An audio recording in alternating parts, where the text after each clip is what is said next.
Hello students, welcome in the biology lecture. So last time we discussed about the multiple allele. We see the two examples of multiple alleles, that is in Drosophila and in the human blood group. So these are the examples of multiple alleles. So now today we are going to discuss about the last topic of this chapter, and that is pleiotropy.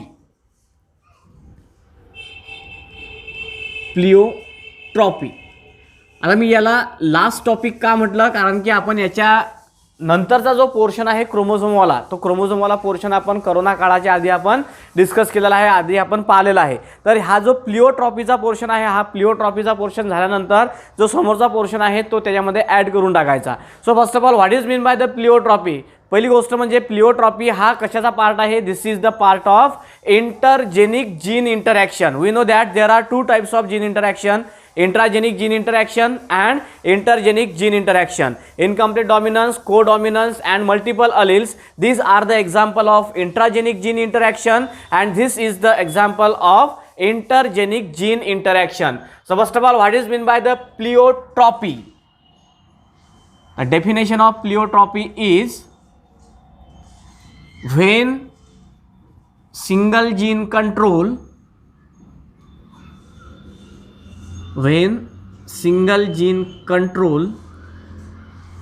two or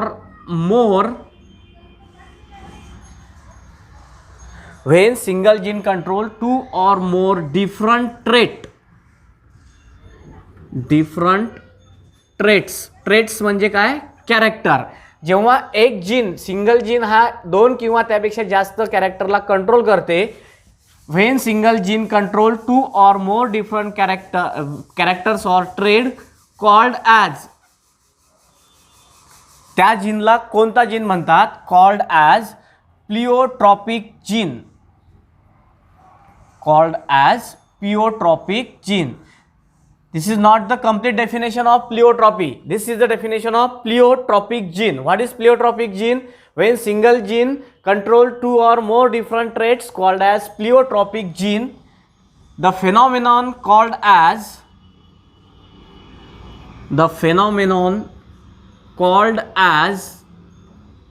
त्याच्या फेनॉमेनॉनला म्हणतात प्लिओट्रॉपी.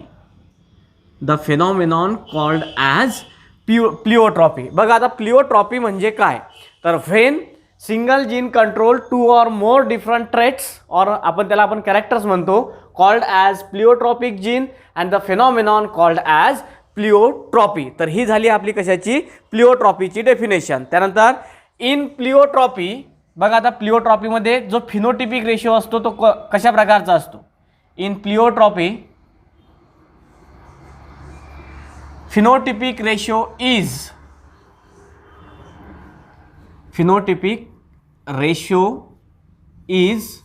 1:2 instead of, म्हणजे कशाच्या ऐवजी? instead of 3:1. Because याच्या मागचंही कारण आहे. बघा 3:1 हा फिनोटिपिक रेशो न राहता यामध्ये प्लिओट्रॉपीमध्ये कोणता राहते? तर 1:2. Because death of sickle cell anemia is occurred.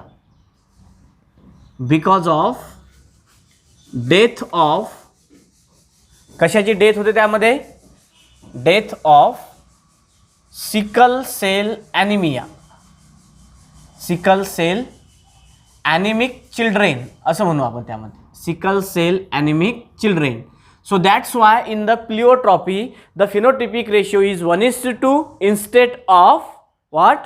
Instead of 3:1. आता या प्लिओट्रॉपीमध्ये कोणत्या कोणत्या प्रकारचे याच्यामध्ये चिल्ड्रन्स तयार होतात? बघा, एक चिल्ड्रन डाय होते. कोणत्या चिल्ड्रन डाय होते किंवा डेथ कोणत्या चिल्ड्रनची होते? तर सिकल सेल ॲनिमिकची. तर बघा आता यामध्ये जो नॉर्मल जीन आहे, sickle cell anaemia is caused by, कशाने होते? बघा आता sickle cell anaemia is caused by. Caused म्हणजे कशाने होते? काय त्याच्या मागचं कारण आहे? Caused by HBS gene. कोणत्या जीनने होते? बघा लक्षात ठेवा, जीनचं नाव लक्षात ठेवा. कोणतं आहे? HB आणि त्याच्या डोक्यावरती यस. तर या जीनमुळे सिकल सेल ॲनिमिया होते. आणि जो नॉर्मल आहे, नॉर्मल जीन कोणता आहे? बघा आता नॉर्मल जीन जो आहे तो आहे HbA. नॉर्मल जीन कोणता आहे? HbA. HbA is the normal gene and sickle cell anemia is caused due to the HbS. Normal gene HbA कोणता? HbA is dominant. हा कसा असते? त्यामधला डॉमिनंट असते. बघा बरोबर लक्षात ठेवा. आता सिकल सेल ॲनिमिया, पहिली गोष्ट म्हणजे ॲनिमिया म्हणजे काय? आज तुम्हाला माहिती आहे की आपल्या बॉडीमध्ये ब्लड आहे, ब्लडमध्ये वेगवेगळ्या प्रकारच्या सेल्स आहेत, like RBCs, WBCs and platelets. So what is mean by the anaemia? Anaemia means the less production of RBCs called as anaemia. RBCचं प्रोडक्शन कमी होणे ब्लडमध्ये, याला म्हणतात ॲनिमिया. आणि काय होईल मग ॲनिमिया झाल्यामुळे किंवा RBCचं प्रोडक्शन आपल्या बॉडीमध्ये कमी झालं ब्लडमध्ये, तर यामुळे काय होईल? तर यामुळे ऑक्सिजन डेफिशियन्सी होईल आपल्या ऑर्गनला. आपल्या ऑर्गनपर्यंत ऑक्सिजन पुरवण्याचं काम कोणाचं असते? हे RBCचं असते. जर समजा RBC कमी झाल्या तर त्याला म्हणतात ॲनिमिया. आणि ॲनिमिया झाल्यामुळे त्या पर्सनला ऑक्सिजनची डेफिशियन्सी जाणवते. आणि जनरली आपल्या RBCचा आकार हा कसा असतो? सर्क्युलर असतो, राउंडेड असतो. पण ज्या पर्सनला सिकल सेल ॲनिमिया झाला त्या पर्सनच्या RBCs ह्या हाफ मून शेप होतात. बघा लक्षात ठेवा माझा शब्द कोणता? Half moon shape. अर्ध चंद्राची कोर जशी असते त्या अर्ध्या चंद्राच्या कोरीसारखे ते RBCचा शेप दिसते. नॉर्मल हेल्दी पर्सनमध्ये RBC कसे असतात? जसा पूर्ण पौर्णिमेचा चंद्र असते गोलाकार, तो झाला नॉर्मल पर्सनमधल्या RBCचा आकार. आणि ज्या पर्सनला सिकल सेल ॲनिमिया झाला त्या पर्सनमध्ये RBCचा आकार हा हाफ मून शेप होते. म्हणजे अर्ध चंद्राची कोर जशी दिसते तशा प्रकारचा त्याचा आकार दिसते. ओके, तर बघा मग आता जो कॅरियर आहे, कॅरियर कसा डिनोट करतात बघा. The carrier. आता आपण एक नॉर्मल जीन पाहिला. नॉर्मल कोणता आहे? HbA. HbS. यामुळे काय होते? Sickle cell anaemia. आणि जो कॅरियर आहे तो कसा आहे बघा. आता द कॅरियर्स त्याला डिनोट करतात HbA, HbS. ठीक आहे. Show sign of mild anaemia. Shows sign of mild anaemia. बघा जो ज्याला पूर्ण प्रकारे ॲनिमिया झालेला आहे त्याच्यामध्ये HbS असते. आणि जो कॅरियर असते त्या कॅरियरमध्ये कोणते असतात? तर जिनोटाईप HbA, HbS. बघा इथे एक मी तुम्हाला लिहून देतो. बघा नॉर्मल, या नॉर्मलचे जिनोटाईप कोणते असतात?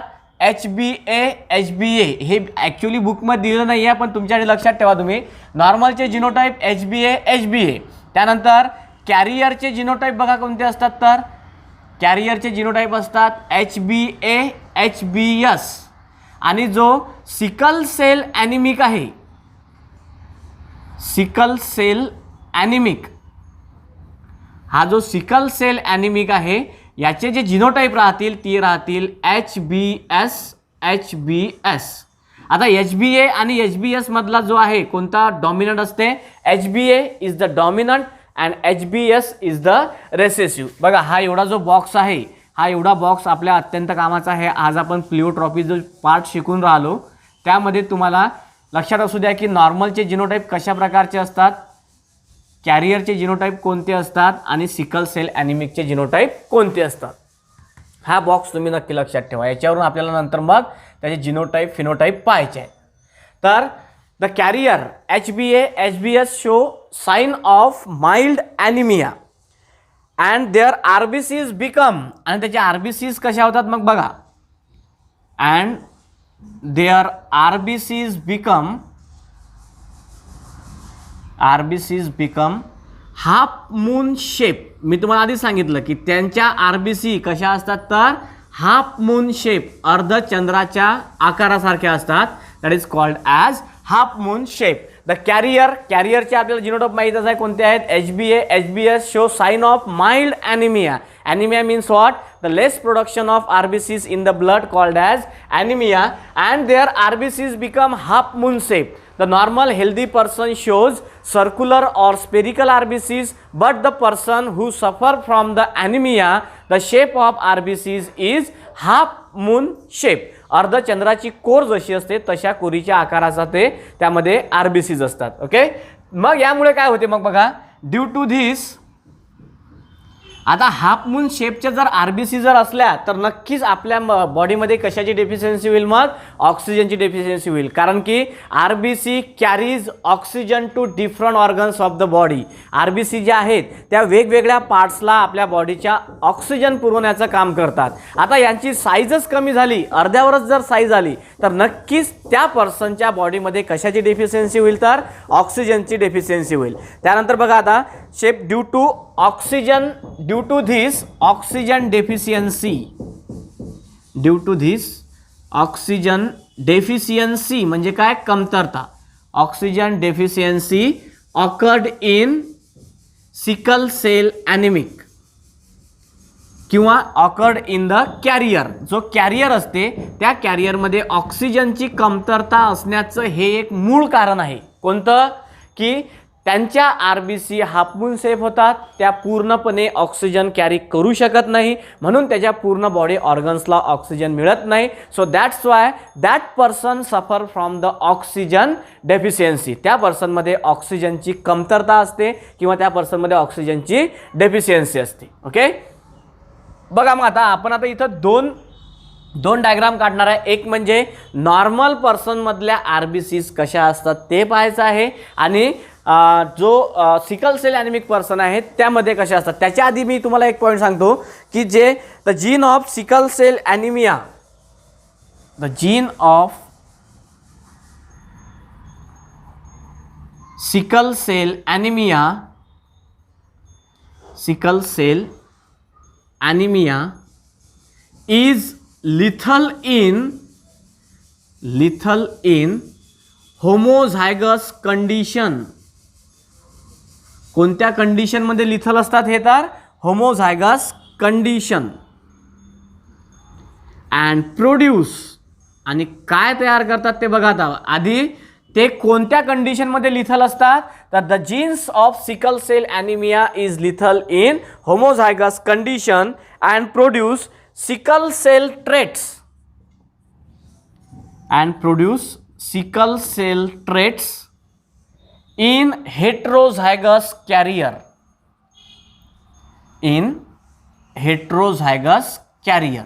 heterozygous carrier मध्ये काय तयार करतात मग ते, and produce sickle cell trait in heterozygous carrier. Okay, so the genes of sickle cell anemia is lethal in homozygous condition and produce sickle cell trait in heterozygous carrier. बघा, प्लिओट्रॉपी म्हणजे नेमका concept काय आहे हा मी तुम्हाला समजून सांगणार आहे, किंवा जो सिकल सेल ॲनिमिया आहे हा सिकल सेल ॲनिमिया कशाने होते. आता आपल्याला पुढे मॅरेज पण पाहिजे आहे, की जर समजा दोन्हीही कॅरियर पर्सनचं जर मॅरेज झालं तर त्यामध्ये कशा प्रकारची कंडिशन येते, त्यांना जे चिल्ड्रन्स होतात हा रेशो 1:2 इन्स्टेट ऑफ 3:1 कसा येते.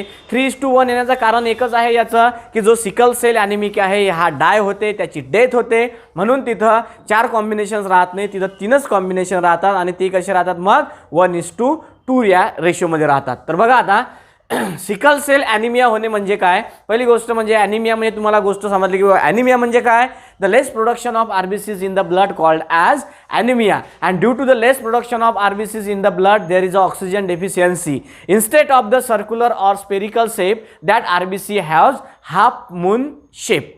त्याचा जो स्ट्रक्चर असते किंवा त्याचा जो शेप असते तो कसा असते, हाफ मून शेप. बघा आता इथं मी तुम्हाला 2 कंडिशन्स काढून दाखवतो. एक म्हणजे नॉर्मल पर्सनमध्ये आरबीसीज कशा असतात त्याची डायग्राम दाखवतो, आणि दुसरं म्हणजे की जे सिकल सेल ॲनिमिया झालेला पर्सन आहे त्यामध्ये कशा आरबीसीज असतात. हे बघा आता नॉर्मल समजा जर आहे तर नॉर्मलमध्ये कशा प्रकारच्या आरबीसीज राहतील, ह्या सर्क्युलर राहतील किंवा स्पेरिकल राहतील. ह्या अशा प्रकारच्या नॉर्मल पर्सनमधल्या आरबीसीज असतात. गोलाकार ज्याला आपण मराठी भाषेमध्ये म्हणतो अशा गोलाकार राहतील. So these are the RBCs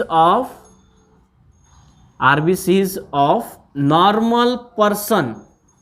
ह्या कोणाच्या आरबीसीज आहेत, तर ह्या नॉर्मल पर्सनच्या आरबीसीज आहे. आणि जो सिकल सेल ॲनिमिया झालेला पर्सन आहे, की ज्याला सिकल सेल ॲनिमिया झालेला आहे, त्या पर्सनच्या ज्या आरबीसीज असतात त्या आरबीसीज कशा प्रकारच्या असतात त्या तुम्हाला मी एक्सप्लेनेशनमध्ये सांगितलेलंच आहे. कशा प्रकारच्या असतात, तर हाफ मून शेप आता आपण त्या डायग्रामच्या स्वरूपामध्ये काढणार आहे की कशा प्रकारचे असतात.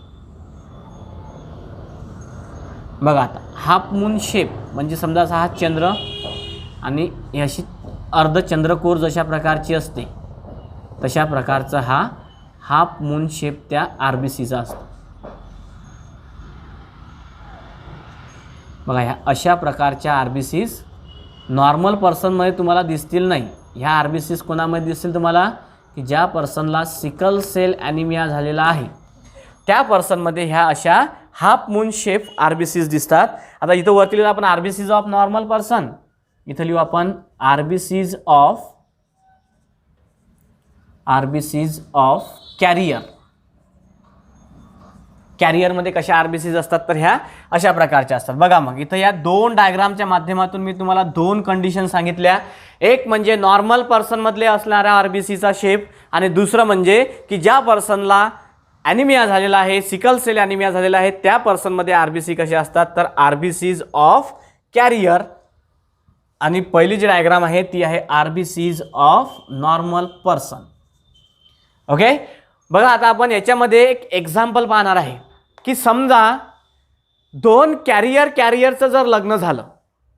बघा आता समजा आता नवरदेव पण कॅरियरवाला आणि नवरी पण कॅरियरवाली, असं जर दोन नवरदेव नवरीचं जर लग्न झालं तर त्यांचे जे मुलं होतील ते मुलं कशा प्रकारचे होतील. बघा त्याच्यामध्ये एक्झाम्पल असं दिलेलं आहे अ मॅरेज बिटवीन टू कॅरियर्स. दोन कॅरियरमध्ये जर मॅरेज झालं तर त्यांचे मुलं कशा प्रकारचे तयार होतील. तर बघा एक त्याच्यामध्ये तयार होईल नॉर्मल, दोन तयार होतील त्यामध्ये कॅरियर आणि तो एक जो राहिला तो राहील सिकल सेल ॲनिमिक. आणि सिकल सेल ॲनिमिक हा डाय होईल म्हणजे एक नॉर्मल आणि दोन सिकल सेल कॅरियर जिवंत राहतील. म्हणजेच काय की 3:1 या रेशोच्या ऐवजी तो रेशो राहील 1:2. आता 1 म्हणजे काय 1 नॉर्मल आणि जे दोन आहेत ते कोणते आहेत तर sickle cell carrier. Okay, a marriage between two carrier will produce. बघा आता एक्झाम्पल पाहायचं आपल्याला. अ मॅरेज बिटवीन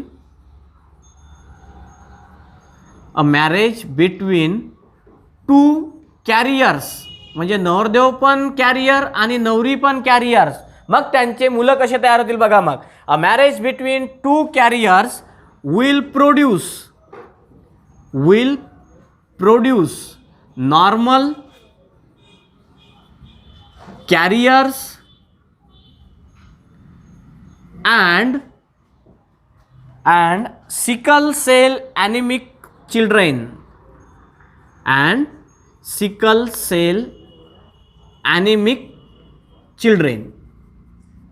बघा चार मुलं झाले त्यांना. कोणते कोणते, एक झाला नॉर्मल, दोन झाले कॅरियर आणि एक कोणता झाला सिकल सेल ॲनिमिक. मग यामधला तुम्हाला मी आधीच सांगितलं की जो सिकल सेल ॲनिमिक आहे हा सिकल सेल ॲनिमिक डाय होणार आहे आणि राहतील कोणते फक्त मग नॉर्मल आणि कॅरियर. तर सिकल सेल ॲनिमिक डाय, यामधला सिकल सेल ॲनिमिक काय होते मग डाय होते. Sickle cell anaemic die and living normal and carrier, living normal and carrier in 1:2 ratio. कोणत्या रेशोमध्ये 1:2 रेशो. म्हणजे 1 काय झाला, 1 झाला हा नॉर्मल आणि हा जो आहे कोणता कॅरियर हा कोणता झाला 1:2. 2 झाले त्यामधले कॅरियर. हे आपल्याला या चार्टच्या माध्यमातूनही पाहायचं आहे. फक्त इथं लक्षात ठेवा की मॅरेज कोणाकोणामध्ये झालेला आहे. दोन कॅरियर पर्सनमध्ये मॅरेज झालेला आहे, त्यांना 4 अपत्य तयार झाली. एक म्हणजे नॉर्मल, 2 कॅरियर आणि एक sickle cell anaemic. Sickle cell anaemic die, living normal and carrier in 1:2 ratio. तर त्यांचा रेशो कसा राहते मग तो 1:2 रेशो. ठीक आहे. तर बघा आता हा जो आहे sickle cell anaemic can be identified bye.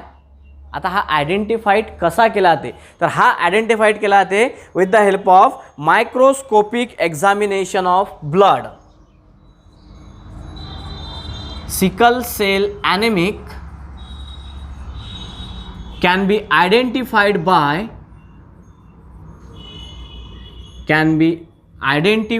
Bye microscopic microscopic examination of blood, microscopic examination of blood.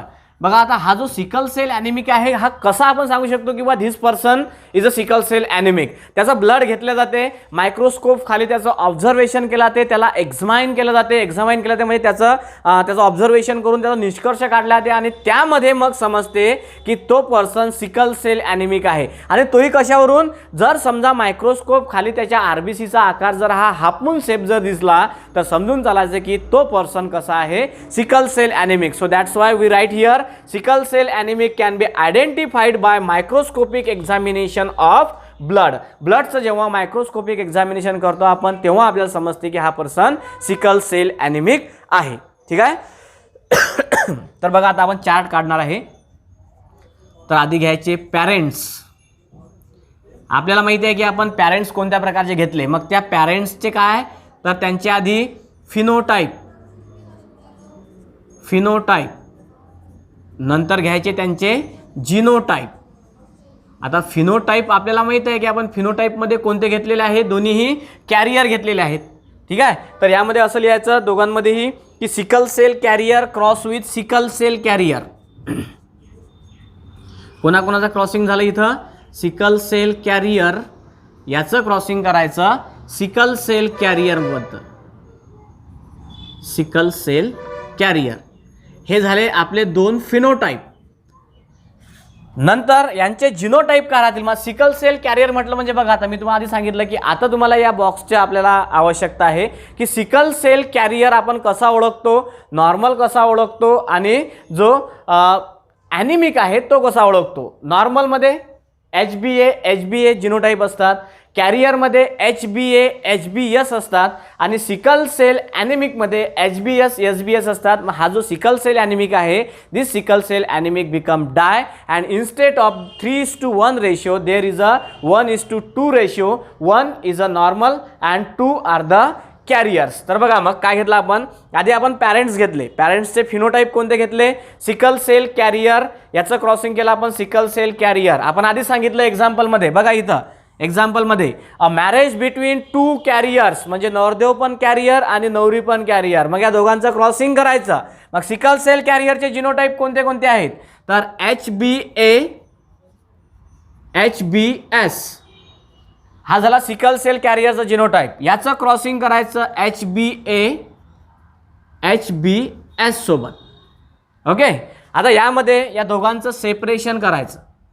कोणाकोणाचं, HbA HbS या दोघांचं पण सेपरेशन करायचं. HbA HbS these are the gametes. हे काय झाले, त्यांचे गमिट्स झाले. बघा आपण पॅरेंट्स घेतले. ठीक आहे. या पॅरेंट्सचं आपण काय केलं, पॅरेंट्सचे फिनोटाइप घेतले, पॅरेंट्सचे जिनोटाइप घेतले, त्यांचे गमिट्स काढले. आता आपल्याला त्याचा क्रॉस करायचा आहे. आता हा क्रॉस कसा करायचा बघा, पहिल्याचा क्रॉस करायचा तिसऱ्या सोबत, पहिल्याचा क्रॉस करायचा चौथ्या सोबत, दुसऱ्याचा क्रॉस केला आपण चौथ्या सोबत आणि दुसऱ्याचा पुन्हा क्रॉस केला आपण चौथ्या सोबत. मी जे सांगितलेली तुम्हाला ट्रिक जी आहे, शॉर्टकट ट्रिक सांगितली होती मी तुम्हाला, कोणती, पहिल्याचा तिसऱ्याशी, पहिल्याचा चौथ्याशी, दुसऱ्याचा तिसऱ्याशी, दुसऱ्याचा चौथ्याशी. मग अशा प्रकारे केल्यानंतर इथं आपल्याला कोणत्या प्रकारचे ऑफस्प्रिंग मिळतात ते पाहायचे आपल्याला. बघा आता इथं क्रॉस कसा केला आपण, पहिल्याचा तिसऱ्याशी क्रॉस केला, काय आलं मग HbA HbA. Okay, no problem. Then next cross केला आपण पहिल्याचा चौथ्याशी, मग HbA HbS HbA HbS. Then आता इथं HbS HbS HbS बघा आता इथं हा आणि पहिल्याचा हा इथं असा क्रॉस पाहिजे. बघा आता दुसऱ्याचा तिसऱ्याशी असा क्रॉस पाहिजे. आता काय होईल बघा, मग आज तुम्हाला सांग की आपण पहिला क्रॉस केला HbA HbA, दुसरा क्रॉस केला HbA HbS. मग आता हा क्रॉस आपण हा असा लिहू शकत नाही, कसा, HbS HbA. Why, because HbA is a dominant and HbS is the recessive. So that's why we write like that HbS. आणि लास्ट वाला काय आहे HbS. This is a anaemic HbS. बघा मग आता काय काय, तर आता याला आपल्याला लेबल करायचं कशावरून. आता हे जे 4 आहेत हे 4 आपल्याला या बॉक्सच्या वरून आपल्याला त्याचे नाव द्यायचे आहेत. मग पहिला कोणता आहे, पहिला आहे नॉर्मल आहे ना, HbA असलं म्हणजे काय नॉर्मल. दुसरा HbS आहे, HbS आहे म्हणजे तो कोण आहे कॅरियर.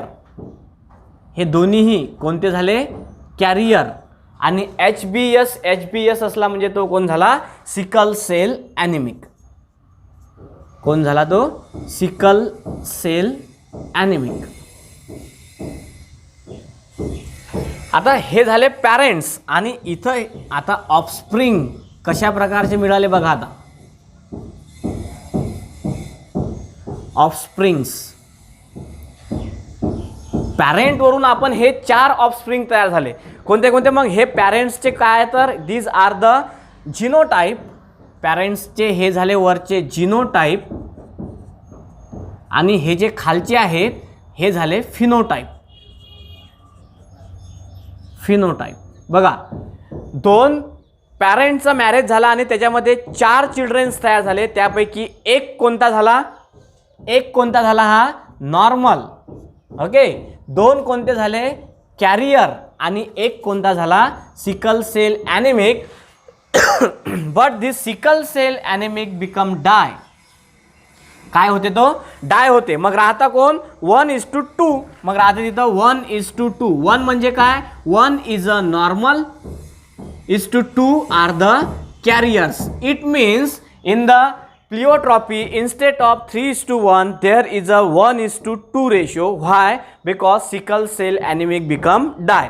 एक मुलगा वाचते तो म्हणजे नॉर्मल, 2 वाचतात ते कॅरियर आणि एक वाचत नाही तो डेथ होते, त्याचा म्हणजे तो कोणता सिकल सेल ॲनेमिक. मग आपण 1:2:1 रेशिओ लिहू शकत नाही का, कारण की हा ऑलरेडी काय झालेला आहे डाय झालेला आहे. म्हणून आपण इथं लिहितो 1:2 ratio. So in pleiotropy instead of 3:1 there is a 1:2 ratio. Okay, so this is all about the pleiotropy. हे सर्व आपण कशाबद्दल पाहिलेलं आहे प्लिओट्रॉपी बद्दल. बघा हा लास्ट पॉइंट आहे या मेंडेल्सच्या कन्सेप्ट मधला. जसं की आपण पाहिलं की इंट्राजेनिक जीन इंटरॅक्शन आणि इंटरजेनिक जीन इंटरॅक्शन हे डिस्कवर्ड केव्हा झाली after the death of Mendel. मेंडेलची डेथ झाल्यानंतर बाकीच्या सायंटिस्टने त्याच्यावरती डिस्कवरी केली आणि वेगवेगळ्या प्रकारचे डेव्हिएशन्स आपल्यासमोर मांडले. त्या डेव्हिएशन्समध्ये त्या ऑब्झर्वेशनवरून 2 इंटरॅक्शन्स प्रोड्यूस झाल्या. त्या म्हणजे इंट्राजेनिक जीन इंटरॅक्शन आणि दुसरी म्हणजे intergenic gene interaction. Intragenic gene interaction म्हणजे काय the interaction between the same gene is called as intragenic gene interaction. What is mean by the intergenic the interaction between the different gene called as intergenic. What are the examples of intragenic?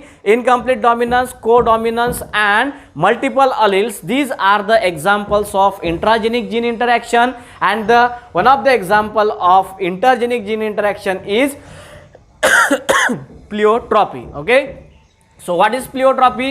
When single gene control 2 or more different traits or character called as pleiotropic gene, the phenomenon called as pleiotropy. In pleiotropy phenotypic ratio is 1:2 instead of 3:1 because का आपण सांगितलेलं आहे त्यामध्ये की because of death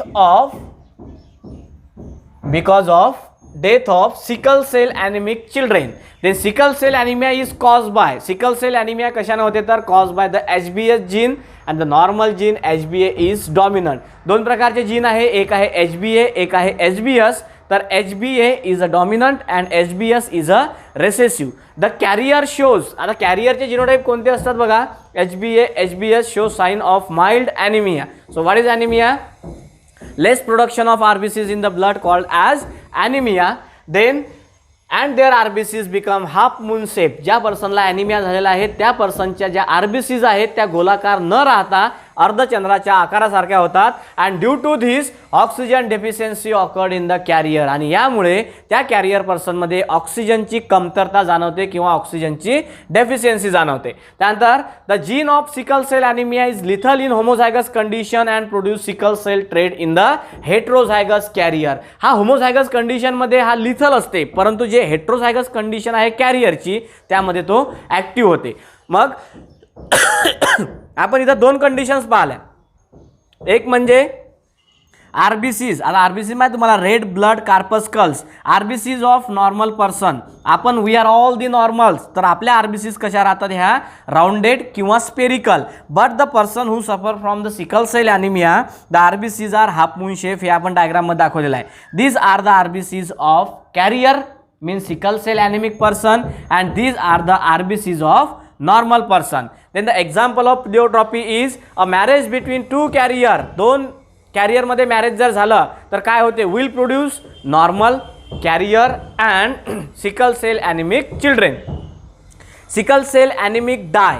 sickle cell anaemic यामधला काय होते, die होते. Living normal and carrier in 1:2 ratio. 1 राहते नॉर्मल आणि 2 राहतात कॅरियर. तर sickle cell anaemic can be identified by microscopic examination of blood. तर हा जो सिकल सेल कॅरियर आहे हा एक्झामिन करण्याची जी पद्धत आहे ते कशाने केल्या जाते, तर मायक्रोस्कोपिक एक्झामिनेशन ऑफ ब्लड. मग आपण तिथं पॅरेंट घेतले, फिनोटाईप, 2 कॅरियर घेतले, sickle cell carrier, sickle cell carrier. त्यांचे जिनोटाईप पाहिले आपण या बॉक्सवरून पाहिले. त्याचे जिनोटाईप कोणते आहेत, HBA, HBS, HBA, HBS. यामधला आपण कोणी कॉमन काढू शकत नाही. मग HBA, HBS, these are the gametes of one parent. HBA, HBS, these are the gametes of another parent. मग आपली पद्धत ती पहिल्याचं पहिल्याचं तिसऱ्याशी, पहिल्याचं चौथ्याशी, दुसऱ्याचं तिसऱ्याशी, दुसऱ्याचं चौथ्याशी. हे अशा प्रकारचं आपण क्रॉसिंग केलं बघा.